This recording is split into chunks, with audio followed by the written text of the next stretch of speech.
সদৌ টাই আহোম ছাত্ৰ সন্থা পশ্চিম হাজচৰা আঞ্চলিক সমিতিৰ উদ্যোগত ডামচা অশ্বিনী কুমাৰ চেতিয়া আৰু প্ৰয়াত তুলন চেতিয়া সোঁৱৰণী দ্বিতীয় বাৰ্ষিক চলন্ত ট্ৰফী আৰু প্ৰাইজমানী ফুটবল প্ৰতিযোগিতাখনিৰ শুভ উদ্বোধন কৰে অসম চৰকাৰৰ ৰাজ্যিক মহিলা আয়োগৰ সদস্যা বিনীতা শইকীয়াই। সদৌ টাই আহোম ছাত্ৰ সন্থাৰ কেন্দ্ৰীয় সভাপতি বসন্ত গগৈ, অখিল আহোম, ব্ৰজেন ফুকন, জ্যেষ্ঠ সাংবাদিক মনোজ বৰঠাকুৰ উপস্থিত থাকে অনুষ্ঠানটোত।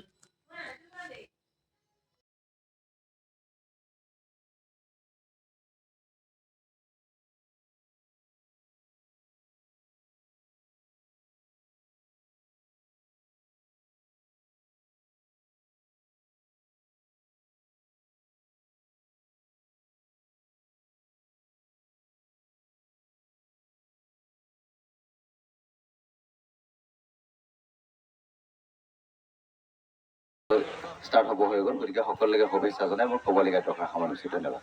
আৰু তুলন চেতিয়া দেৱৰ স্মৃতিত তেখেতসকলে যি ফুটবলৰ পৰম্পৰা এটা ইয়াত সৃষ্টি কৰিব খুজিছে, এইটো এটা নতুন পৰম্পৰা, নতুন ধাৰা, যি ক্ৰীড়াৰ লগত আমাৰ নতুন প্ৰজন্মক জড়িত কৰি ৰাখিব।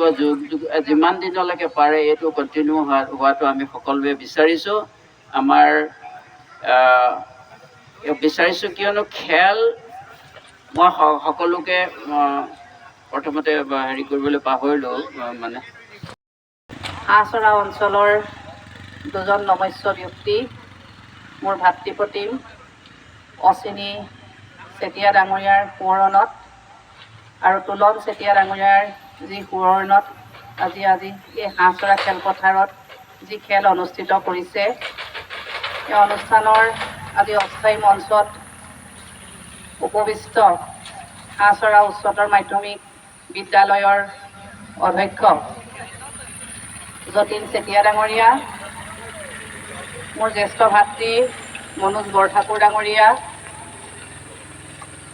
মোৰ ভাতৃপ্ৰতিম অশ্বিনী চেতিয়াৰ সহধৰ্মিনী ডাঙৰীয়ানী প্ৰবীণ কোঁৱৰ ডাঙৰীয়া আৰু তুলন চেতিয়া ডাঙৰীয়াৰ পৰিয়ালবৰ্গক মোৰ শ্ৰদ্ধা আৰু সেৱা নিবেদন কৰিছোঁ। এই পৃথিৱী হৈছে ক্ৰীড়াংগন, ক্ৰীড়াই হৈছে শান্তিৰ প্ৰাংগন। এই খেলে মানুহৰ স্বাস্থ্য, মানুহৰ শৰীৰ যথেষ্টখিনি উপকৃত কৰে।